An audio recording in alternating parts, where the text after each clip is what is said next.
Hi everyone. Today we will talk about how to fix or how to solve a ported messenger account. To know how to fix or how to solve a ported messenger account, you should just go to settings like this. You will click. After that, in this page, you will go to apps, default apps, app settings. When you will see this list, you will go down to find the application of messenger and you will enter. Then in this page, you will go to click for stop. After that, you will enter to storage. When you will see this page, you will click clear cache.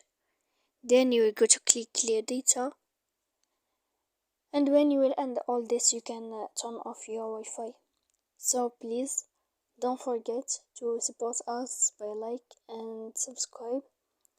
See you next time in another video, and thank you for watching.